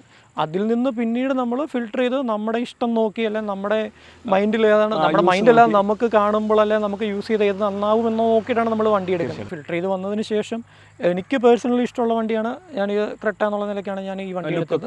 അത് ഓരോരുത്തർക്കും ഓരോ ടേസ്റ്റ് ആയിരിക്കാം, ഡിഫറെൻ്റ് ആയിരിക്കും. അങ്ങനെ വന്ന് ക്രെട്ടയിലേക്ക് വന്നു. ഇപ്പോൾ ഒരു ഇത്ര നാളത്തെ ഉപയോഗത്തിൽ എന്തെങ്കിലും നെഗറ്റീവ്സ് വല്ലതും ഫീൽ ചെയ്തിട്ടുണ്ടോ? എനിക്ക് ഇതുവരെ നെഗറ്റീവ് ആയിട്ട് ഒന്നും തന്നെ ഫീൽ ചെയ്തിട്ടില്ല. പിന്നെ ഒരു നെഗറ്റീവ് ഉള്ള ഇടയ്ക്ക് നമ്മുടെ ടയർ പ്രഷർ കാണിക്കുന്ന ഒരു റീഡിംഗ് ഉണ്ട്. അതിൽ ചില സമയത്ത് ഓട്ടോമാറ്റിക്കലി നമ്മൾ പോകുമ്പോൾ 34, 33 എന്ന് പറഞ്ഞ് വരുന്നുണ്ട്. ഇപ്പം നമ്മൾ ഈ ഡോറിൻ്റെ സൈഡിൽ നോക്കുകയാണെങ്കിൽ അതിൻ്റെ താഴെ ഒരു സ്റ്റിക്കർ ചെയ്ത് വെച്ചിട്ടുണ്ട് 33 ആണ് ടയർ പ്രഷർ എന്നുള്ളത്. പക്ഷേ 36 ആണ് വേണ്ടതെന്ന് അന്ന് നമ്മളോട് സർവീസിലുള്ളവർ പറഞ്ഞിട്ടുണ്ട്. അപ്പോൾ ആ ഒരു വേരിയേഷൻസ് ഇന്ന് നോക്കുമ്പോൾ 33 ആണ്, ചിലപ്പോൾ നാളെ അത് അപ്പാവുന്നുണ്ട്. ചിലപ്പോൾ ഓടുന്ന സമയത്ത് അത് ഹൈ ആയി കാണിക്കും. ഓടുന്ന സമയത്ത് എനിക്ക് തോന്നുന്നു അത് ഒന്നെങ്കിൽ ഹീറ്റിൻ്റെ ആയിരിക്കും, അല്ലെങ്കിൽ ക്ലൈമറ്റിൻ്റെ, എന്താണെന്ന് നമുക്കറിയില്ല. ആ ഒരു ഡിഫറൻസ് ഫീൽ ചെയ്തിട്ടുണ്ട്. ഞാൻ ഈ പ്രാവശ്യം പോയപ്പോൾ ചോദിക്കണം എന്ന് ഓർത്തൊരു ക്വസ്റ്റൻ ആയിരുന്നു അവിടെ ഷോറൂമിൽ. എനിക്കത് ചോദിക്കാൻ പറ്റില്ല. ഇനി ഉടനെ തന്നെ അതിലേ പോവുകയാണെങ്കിൽ ഒന്ന് കയറി ചോദിച്ച് എന്താണെന്ന് വെച്ചാൽ ചെയ്യണം. വേറെ എന്തെങ്കിലും നെഗറ്റീവ് സൈഡ്? പിന്നീട് എനിക്ക് നെഗറ്റീവ് സൈഡ് എന്ന് പറയാൻ ഒന്നും വന്നിട്ടില്ല. Actually I am happy with that. ഞാൻ എൻ്റെ ചോയ്സിൽ ഞാൻ ഹാപ്പിയാണ്. ഇപ്പം എന്നോട് ചോദിക്കുവാണെങ്കിൽ ഓർലി വെല്ലുവിനെ കുറിച്ച് ചോദിക്കുകയാണെന്നുണ്ടെങ്കിൽ എനിക്ക് പറയാനുള്ളത്, ഞാനെടുത്ത് എൻ്റെ പൊന്നു മക്കളെ നിങ്ങൾ വല്ല ഫുൾ ഓപ്ഷൻ എടുക്കാവുള്ളൂ. വളരെയധികം ദുഃഖിക്കേണ്ടി വരും. ബേസ് 2 വണ്ടികൾ എടുത്തു കഴിഞ്ഞിട്ടുണ്ടെങ്കിൽ കുറച്ച് കഴിയുമ്പോൾ തന്നെ നമുക്ക് കുറച്ച് ഡിസാറ്റിസ്ഫാക്ഷൻ വരും. വേറെ ഒന്നുമല്ല, അത് വേണമായിരുന്നു, ഒരു പുഷ്പട്ടം വേണമായിരുന്നു, ഒരു പുഷ്പട്ടം വേണമായിരുന്നു, അല്ലെങ്കിൽ ഒരു പാനോറമിക് സൺറൂഫ്. അത് എന്ത് ചെയ്താലും നമുക്ക് ആഡ് ചെയ്യാൻ പറ്റുന്ന ഒരു കാര്യമാണ്. അതായത് നമ്മൾ 1-2 ലക്ഷം രൂപയ്ക്ക് വേണ്ടി നമ്മൾ പല കാര്യങ്ങളും സാക്രിഫൈസ് ചെയ്യും. നമ്മൾ അന്ന് വണ്ടി മേടിക്കാൻ വെക്കുന്ന നമ്മുടെ ഒരു ബഡ്ജറ്റിന്റെ മേളിലായിരിക്കും ഈ പറയുന്ന അടുത്ത ഓപ്ഷൻ വരുന്നത്. അതുകൊണ്ടാണ് നമ്മളത് വേണ്ടെന്ന് വെക്കുന്നത്. പക്ഷെ മേടിച്ച് കഴിഞ്ഞ് ഒരു 2 ആഴ്ച കഴിയുമ്പോൾ നമ്മൾ പല കാര്യങ്ങളും റിഗ്രറ്റ് ചെയ്യും. പുഷ് സ്റ്റാർട്ടും താങ്കൾ പറഞ്ഞ പോലെ, അതുപോലെ തന്നെ പറഞ്ഞ പാനോറമിക് സൺറൂഫ്, അങ്ങനെ പല കാര്യങ്ങളും നമുക്ക് ആഡ് ചെയ്യാൻ പറ്റത്തില്ല. പിന്നീട് നമ്മൾ കോംപ്രമൈസ് ചെയ്യുന്നു. ഈ പറഞ്ഞ എനിക്ക് ലൈറ്റ്സ്, കോർണർ ലൈറ്റ് ഒക്കെ ഇതിനുണ്ടായിരുന്നു, അതൊക്കെ അടിപൊളിയായിരുന്നു. പിന്നെ മിറർ, ഇത് ഓട്ടോ ക്ലോസ് ചെയ്യത്തില്ല, മിറർ അഡ്ജസ്റ്റബിൾ മാത്രം. ഇതൊക്കെ നമ്മൾ ഭയങ്കരമായിട്ടും കോംപ്രമൈസ് ചെയ്ത സാധനങ്ങൾ. എനിക്ക് വേറെ എന്തില്ല, അഡാസ് ഫീച്ചേഴ്സ് ഒന്നും വേണമെന്നില്ല. എനിക്ക് സൺറൂഫ് ഇല്ലെങ്കിലും വിഷയമില്ല, പക്ഷേ പുഷ് ബട്ടൺ സ്റ്റാർട്ട് എൻ്റെ ഭയങ്കര ഇഷ്ടമുള്ള സാധനമായിരുന്നു. അതിനെ കോംപ്രമൈസ് ചെയ്ത് ബഡ്ജറ്റ് വെച്ച്. പക്ഷെ നമ്മളൊരു കാര്യമുണ്ട്, നമ്മൾ വണ്ടി എടുത്ത് ഒരു കൊല്ലം കഴിയുന്നതിന് മുമ്പ് തന്നെ എനിക്ക് തോന്നുന്നു നമ്മൾ ഫിനാൻഷ്യലി കുറച്ചുകൂടെ ഇമ്പ്രൂവ് ആവും. അപ്പോൾ നമ്മൾ 1 ലക്ഷം രൂപ നമുക്ക് പിന്നീടാണെങ്കിലും തോന്നുന്നു. അതായത് നമുക്ക് എവിടെയെങ്കിലും എന്തെങ്കിലും ഒരു കോസ്റ്റ് കട്ടിങ് അല്ലെങ്കിൽ കോസ്റ്റ് കൺട്രോൾ ചെയ്ത് കഴിഞ്ഞിരുന്നെങ്കിൽ എടുക്കായിരുന്നു, അത് ചെയ്യായിരുന്നു. പക്ഷേ അന്ന് റിഗ്രറ്റ് ചെയ്യുമ്പോൾ നമുക്ക് ഓൾറെഡി ഇതുമായിട്ട് ഇരിക്കുകയാണ്. അതാണ് നമ്മൾ എടുക്കുവാണെങ്കിൽ, നിങ്ങൾ വണ്ടി എടുക്കുവാണെങ്കിൽ എപ്പോഴും നോക്കുക, ഏറ്റവും ഫുൾ ഓപ്ഷൻ അല്ലെങ്കിൽ ഏറ്റവും ഹൈ എൻഡിൻ്റെ താഴെയുള്ള മിനിമം അത്യാവശ്യം ബേസ് ഫീച്ചേഴ്സ് ഉള്ള കാര്യങ്ങൾ എടുക്കാൻ ശ്രദ്ധിക്കുക. കാര്യം അതുണ്ടെങ്കിൽ പിന്നെ നമുക്ക് റിഗ്രറ്റ് ചെയ്യേണ്ട ആവശ്യം വരില്ല. ഇപ്പം നമ്മൾ നൈറ്റ് എഡിഷൻ പറഞ്ഞു, നൈറ്റ് എഡിഷൻ്റെ ഇത് എസ് ഓപ്ഷണലാണ്. ഇതുപോലെ തന്നെ നൈറ്റ് എഡിഷൻ അല്ലാതെ എസ് ഓപ്ഷണൽ ഉള്ള വണ്ടിയുണ്ട്. അതും ഇതുമായിട്ട് കമ്പയർ ചെയ്ത് കഴിയുമ്പോൾ പല ഫീച്ചേഴ്സും ഇതിനുണ്ട്. അതിപ്പോൾ 1.5 ലക്ഷം രൂപ അല്ലെങ്കിൽ 2 ലക്ഷം രൂപയുടെ ഡിഫറൻസ് ആണ് വരുന്നത്. പക്ഷെ ആരും അത് നോക്കുന്നില്ല, മൈൻഡ് ചെയ്യുന്നില്ല. പിന്നെ ഇങ്ങനെയുള്ള ഒരു ലിമിറ്റഡ് എഡിഷൻ ഉള്ള കാര്യം പലർക്കും അറിയില്ല. ക്രെട്ട എടുത്ത പലർക്കും അറിയത്തില്ല എന്നുള്ളതാണ് എൻ്റെ ഒരു തോന്നൽ. ക്രെട്ട എടുക്കുന്നുണ്ടെങ്കിൽ പോലും ക്രെട്ടയ്ക്കുള്ളിൽ ഈ ലൈൻ അതുപോലെ തന്നെ നൈറ്റ് വേരിയന്റ് വരുന്ന കാര്യം ഒരുപാട് പേർക്ക് അറിയില്ല. ഇതിനെക്കുറിച്ചൊക്കെ റിസർച്ച് ചെയ്യുകയാണെങ്കിൽ, അല്ലെങ്കിൽ അന്വേഷിക്കുകയാണെങ്കിൽ, അല്ലെങ്കിൽ നമ്മുടെ സർക്കിളിൽ ആരെങ്കിലൊക്കെ ഒരാൾക്കുണ്ട് അല്ലെങ്കിൽ കണ്ട്, അങ്ങനെയൊക്കെയാണ് മനസ്സിലാക്കുന്നത്. തീർച്ചയായിട്ടും. അത് ഞാൻ പറഞ്ഞു, ഈ പറഞ്ഞ പോലെ ഇപ്പം നൈറ്റ് എഡിഷൻ ആണെങ്കിൽ ഇതിൻ്റെ ഫുള്ളി ട്രിം ബ്ലാക്കാ. ഇതിന്റെ ഗ്രില്ല് കാര്യങ്ങളെല്ലാം ഫുൾ ബ്ലാക്ക്, ഭയങ്കര രസമാണ്. അതുപോലെ തന്നെ അകം ഫുൾ ബ്ലാക്ക് ആണ്. അതൊരു വെറൈറ്റി ഫീൽ തന്നെയാണ്. ബ്ലാക്ക് എന്ന് പറഞ്ഞ കളറിനോട് എനിക്കൊരു താല്പര്യമുണ്ട്, ഇൻട്രസ്റ്റ് ഉണ്ട്. അതുപോലെ ഫുൾ ബ്ലാക്ക് ആയിട്ടിരിക്കാന്ന് പറയുമ്പോൾ ഒരു രസം തന്നെ. മെയിൻറ്റെയിൻ ചെയ്യാൻ പാടാ കേട്ടോ. ഒന്ന് പുറത്തു പോയാൽ വണ്ടി കഴുകണം, ഭയങ്കര പാടാണ്. നമുക്ക് ഇത് ഇൻട്രസ്റ്റ് ഉള്ള ഒരു കാര്യമായതുകൊണ്ടും നമ്മൾ വണ്ടീനെ നമ്മുടെ എന്താണ് പറയുന്നത് പെറ്റ്സിനെ പോലെ നമ്മൾ അതിൽ കൂടുതൽ കെയർ ചെയ്യുന്നതുകൊണ്ടും നോക്കുന്നതുകൊണ്ട് നമ്മൾ ഓരോ പാട് വന്നാലും നമ്മൾ തുടച്ച് അങ്ങ് പോകുന്നു. ഞാനിപ്പോൾ ഇത് കെയർ ചെയ്യുന്നത് വേറെ ഒന്നുമല്ല. ഇപ്പോൾ ജസ്റ്റ് ഒരു 10 കിലോമീറ്റർ വെളിയിൽ പോയിട്ടുണ്ടെങ്കിലും തിരിച്ചു വരുന്ന വഴിക്ക് തന്നെ, ഇപ്പം വേനൽക്കാലമാണ്, പറയുന്ന അങ്കാരോടൊന്നും തോന്നില്ല, ജസ്റ്റ് ഓസിൽ വെള്ളം, അതായത് തുടയ്ക്കുക കഴിവൊന്നുമില്ല, ഒന്ന് വെള്ളം സ്പ്രേ ചെയ്ത് ഫുള്ള് വിടും. അപ്പം ആ മുകളിലുള്ള ഡസ്റ്റ് എല്ലാം കൂടെ ഒന്ന് ജസ്റ്റ് പൊക്കോളും. ഇപ്പം ഈ ഡസ്റ്റ് നമ്മൾ വെച്ചോണ്ടിരിക്കുവാണെങ്കിൽ വണ്ടി കുറച്ച് വീണ്ടും അടിഞ്ഞാണ് അതിന്റെ കളറൊക്കെ ഫെയ്ഡ് ആവുന്നത്. നമ്മൾ പറ്റാവുന്ന പോലെ ചെളിയൊക്കെ പറ്റി നമുക്ക് തോന്നിക്കഴിഞ്ഞാൽ നമ്മൾ ജസ്റ്റ് ഒന്ന് വാഷ് ചെയ്ത് 5 മിനിറ്റ്സിൽ നമുക്ക് ചെയ്യാൻ പറ്റും. സോപ്പോ ഡിറ്റർജന്റ് ഒന്നും യൂസ് ചെയ്യണം, ജസ്റ്റ് വെള്ളം ഒഴിച്ചു വിട്ട് കഴിഞ്ഞാൽ തന്നെ ഒരു മാറ്റം വരും. വണ്ടി കെയർ ചെയ്ത് കഴിഞ്ഞിട്ടുണ്ടെങ്കിൽ, നന്നായിട്ട് കെയർ ചെയ്തിട്ടുണ്ടെങ്കിൽ തന്നെ ഈ പറഞ്ഞ നമുക്ക് കളർ അതായത് നമ്മൾ ബ്ലാക്ക് ആണ്, ഇതിൽ എന്ത് വന്നാലും പ്രശ്നമാണ്. അതുകൊണ്ട് നമ്മൾ അത്ര സീരിയസ് ആയിട്ട് തന്നെയാണ് നോക്കി കണ്ടു ഒക്കെയാണ് നമ്മൾ കെയർ ചെയ്യുന്നത്. ഇപ്പോൾ അത് ഒറ്റ ലാസ്റ്റ് ഒരു ക്വസ്റ്റൻ കൂടെ ഉണ്ട്, അതും കൂടെ കഴിഞ്ഞ് നമുക്ക് വീഡിയോ വേണ്ടി. വണ്ടി എടുത്തപ്പോൾ ഓൾമോസ്റ്റ് ഓൺ റോഡ് എത്ര പൈസ? ഇത് വണ്ടി എടുത്തപ്പോൾ എനിക്ക് 19,70,000 രൂപയായി. 19,70 അല്ലേ? 19,70 വിലയായിട്ടുണ്ട്. അതിൽ ഇപ്പം നമ്മൾ വണ്ടി എടുക്കുന്നതിന് മുമ്പ് ഈ പറഞ്ഞ പോലെ എല്ലാവരും അന്വേഷിക്കുന്ന പോലെ നാട്ടിലുള്ള എല്ലാ ഷോറൂമിലും നമ്മൾ വിളിച്ച് ചോദിച്ചു. പക്ഷേ ക്രെട്ടയ്ക്ക് വേറെ അഡീഷണൽ ഡിസ്കൗണ്ട്സ് ഒന്നും കിട്ടില്ല, എല്ലായിടത്തും സെയിം വില തന്നെയാണ്. പിന്നെ നമുക്ക് ഇൻഷുറൻസിലൊക്കെയാണ് കുറച്ച് കോംപ്രമൈസ് ചെയ്യാൻ പറ്റുന്നത്. അതിലൊക്കെ വേണമെങ്കിൽ നമ്മൾ അല്ലാതെ ഇൻഷുറൻസ് എടുക്കുക, അങ്ങനെയൊക്കെ സംസാരിച്ച് കഴിഞ്ഞാൽ കുറച്ച് ഡിസ്കൗണ്ട് കിട്ടും. അത് എനിക്ക് തോന്നുന്നു അങ്ങനെ ഒരു ഡിസ്കൗണ്ട് കിട്ടുന്ന ഷോറൂം അല്ല അങ്ങനെയുള്ള ഒരു ഏരിയ നമ്മുടെ അടുത്ത് നിന്ന് ഡിസ്റ്റൻസ് ഉണ്ടെങ്കിൽ നമ്മൾ അന്ന് ഫാമിലി ആയിട്ട് പോയി വരുമ്പോൾ തന്നെ ഫുൾ ആയിട്ട് വരുന്ന നമ്മുടെ സ്പെൻഡിൽ ചിലപ്പോൾ അത് ലോസ് ആവും, പ്രോഫിറ്റ് പോകും. പിന്നെ നമുക്ക് അടുത്തുള്ള ആൾ നമ്മൾ സർവീസിന് കൊടുക്കാൻ പറ്റുന്ന ഷോറൂമിൽ തന്നെ കളക്ട് ചെയ്യണം, അതാണ് കുറച്ചുകൂടി ബെറ്റർ എന്ന് എനിക്ക് തോന്നുന്നു. നല്ലത്. അപ്പം എങ്ങനെ നോക്കിയാലും വണ്ടി സാറ്റിസ്ഫൈഡ് ആണല്ലേ? എനിക്ക് സാറ്റിസ്ഫൈഡ് ആണ്. ഞാൻ ഇതുവരെ ഓടിച്ചതിൽ എനിക്ക് കുഴപ്പങ്ങളൊന്നും ഉണ്ടായിട്ടില്ല. ഇനിയും ലോങ് ഹാപ്പിയാണ്. ഇനി ഓടിക്കണമെന്നുണ്ട്. ഇനി ഒരു കൊല്ലം കൂടെ കഴിഞ്ഞിട്ട് ഇനി ഒരു റിവ്യൂ എടുക്കുകയാണെങ്കിൽ കുറച്ചും കൂടെ ഡീറ്റെയിൽ ആയിട്ട് എനിക്ക് കാര്യങ്ങൾ പറയാൻ പറ്റും. കുറച്ചും കൂടെ എനിക്ക് ഇതിനെ പറ്റിയുള്ള അറിവും കൂടും. ഉപയോഗിച്ചാണല്ലോ നമുക്ക് എന്താ പറയണ്ടേ ഒരു കാര്യങ്ങൾ നമ്മൾ പഠിക്കുന്നത്. നമ്മൾ വണ്ടി മാക്സിമം യൂസ് ചെയ്ത് ഇപ്പോഴും ഞാൻ ഈ കോഴിക്കോടുള്ള വയനാട് വരെ പോയിട്ടുള്ളൂ. ഇനി എനിക്ക് ദൂരങ്ങൾ പോകാനുള്ള ആഗ്രഹമുണ്ട്, പ്ലാനിങ്ങും ഉണ്ട്. അപ്പോൾ ഇങ്ങനെയുള്ള ട്രാവലൊക്കെ ചെയ്ത് വരുമ്പോഴാണ് നമുക്ക് ഇതിൻ്റെ പോസിറ്റീവും നെഗറ്റീവും കുറച്ചും കൂടെ കൂടുതലായിട്ട് പറയാൻ പറ്റും. ഇന്ന് ഇപ്പോൾ ഉള്ളതിനെക്കുറിച്ചും കുറച്ചും കൂടെ എന്താണ് ഞാൻ എഡ്യൂക്കേറ്റഡ് ആവും ഇങ്ങനെയുള്ള ഡീറ്റെയിലിംഗ് ആയിട്ട്. ഇനി ഇതുപോലെ തന്നെ നമ്മളിപ്പോൾ സംസാരിക്കാത്ത പല ചെറിയ ഇൻ ഡീറ്റെയിൽ ആയിട്ടുള്ള കുറേ കാര്യങ്ങളുണ്ട്. തീർച്ചയായിട്ടും എനിക്ക് അറിയില്ലായിരിക്കും, ചിലപ്പോൾ ഞാൻ ഇത്ര നാളായിട്ടുള്ള യൂസ് ചെയ്യാൻ തുടങ്ങിയിട്ട്, അതുകൊണ്ട് എനിക്കത് അറിയില്ലായിരിക്കും. അപ്പോൾ അങ്ങനെയുള്ള കാര്യങ്ങളും പഠിക്കാൻ എനിക്ക് ടൈം വേണം. നമുക്കൊരു ലോങ് റിവ്യൂ കുഴപ്പമില്ല. ഇപ്പോൾ ഈ ഷോർട്ട് ടൈമിൽ ഞാൻ ഹാപ്പിയാണ്. അപ്പോൾ എന്നോട് വെന്യൂ എങ്ങനെയുണ്ടെന്ന് ചോദിച്ചിട്ടുണ്ടെങ്കിൽ ഇറ്റ്സ് ബേസ് വേരിയൻ ഡീസൽ എന്ന് പറയും, ഏറ്റവും ബേസ് വേരിയൻ ഡീസലാണ്. എനിക്ക് വർത്ത് ഓഫ് മണി ആയിട്ട് ഇത്ര നാളായിട്ട് തോന്നിയിരിക്കുന്നത്. വേറെ കംപ്ലയിൻറ്റ്സ് ഞാൻ എങ്ങനെ ഉണ്ടായാലും ഒരു വണ്ടി ഉണ്ടെങ്കിൽ അതിൻ്റെ കുറ്റം പറയാനായിട്ട് എങ്ങനെയാലും ശ്രമിക്കാറുണ്ട്. എനിക്ക് ഇത്ര നാളായിട്ട് ഒരു കുറ്റം എന്ന് പറഞ്ഞുകൊണ്ട് ഫീൽ വരാത്തൊരു വണ്ടിയാണ് വെന്യൂ എന്ന് പറഞ്ഞത്. എനിക്ക് ഇത്ര നാൾ റിഗ്രറ്റ് തോന്നിയിട്ടില്ല. ഈവൻ റിഗ്രറ്റ് തോന്നിയത് എനിക്ക് ഒരു SX വേരിയൻ്റ് എടുക്കായിരുന്നു എന്ന് തോന്നി, അത് മാത്രമേ ഉള്ളൂ. കുറച്ചുകൂടെ ഫണ്ട് റേസ് ചെയ്തിട്ടാണെങ്കിൽ SX എടുത്തിരുന്നെങ്കിൽ ദാറ്റ്സ് എ ബെസ്റ്റ് ചോയ്സ് എന്ന് എനിക്ക് തോന്നി, അത് മാത്രമേ ഉള്ളൂ. അപ്പം നിങ്ങൾ വെന്യൂ എടുക്കാൻ പോകുന്നവരാണെങ്കിൽ പോലും ഈവൻ രണ്ടും ഒരേ സെഗ്മെൻറ്റിൽ പെടുന്ന വണ്ടികളാണ്. പക്ഷേ ഒത്തിരി ആനയാണ് നമ്മൾ വ്യത്യാസം വേണമെങ്കിൽ പറയാം. അതെ എൻജിൻ കാര്യങ്ങളെല്ലാം നിങ്ങൾ ബഡ്ജറ്റ് വൈസ് നോക്കാൻ പറ്റുന്നുണ്ടെങ്കിൽ ഇതിന് മാനുവൽ മാത്രമേ ഉള്ളൂ. ഓട്ടോമാറ്റിക്കലായിട്ട് ഷിഫ്റ്റ് ചെയ്യണം, ക്രിസ്റ്റലോട്ട് തന്നെ കൊണ്ടുവരും. ഇതിന് ഓട്ടോമാറ്റിക് ട്രിം വരുന്നേ ഇല്ല. അപ്പം രണ്ടും ക്രെട്ട എന്താണ് വെന്യൂ എന്താണെന്ന് ചോദിച്ചിട്ടുണ്ടെങ്കിൽ ബേസിക്കലി രണ്ടും ഡീസൽ വേരിയൻറ്റുമായിട്ടാണ് ഞാൻ കമ്പയർ ചെയ്യുന്നത്. മറ്റേ വരുമ്പോൾ പെട്രോൾ 1.5 ലിറ്റർ എഞ്ചിനാണ്, അത് ഇതുമായിട്ട് കമ്പയർ ചെയ്യാൻ പറ്റത്തില്ല, മാറ്റമുണ്ട്. അപ്പോൾ എന്നാണെങ്കിലും രണ്ട് സെഗ്മെന്റിലെ രണ്ട് പുലിക്കുട്ടികൾ തന്നെയാണ്. ഉറപ്പായിട്ടും പുലിക്കുട്ടികൾ തന്നെയാണ്, അതായത് ഒരു സംശയമില്ല. മൈലേജ്, പവർ, കംഫോർട്ട്, കോൺഫിഡൻസ്, പിന്നെ അതിനകത്ത് വരുന്ന ഫീച്ചേഴ്സ് കാര്യങ്ങളെല്ലാം ഓക്കെയാണ്. എല്ലാം നമ്മൾ സാറ്റിസ്ഫൈഡ് ആണ്. നമുക്ക് ഹാപ്പിയാണ്, നമ്മൾ ഹാപ്പിയാണ്, വണ്ടിയും ഹാപ്പിയാണ്. ഓക്കെ. അപ്പോൾ എന്നാണെങ്കിലും ഒരു വിലയേറിയ റിവ്യൂ ആണ് നമുക്ക് സുഹൃത്ത് തന്നത്. ഞാൻ സുഹൃത്തിൻ്റെ വീഡിയോ കിട്ടപ്പോൾ അതിൻ്റെ സൈഡ് പറ്റി നമ്മുടെ വെന്യൂ കൊണ്ട് കിട്ടുന്നേ ഉള്ളൂ.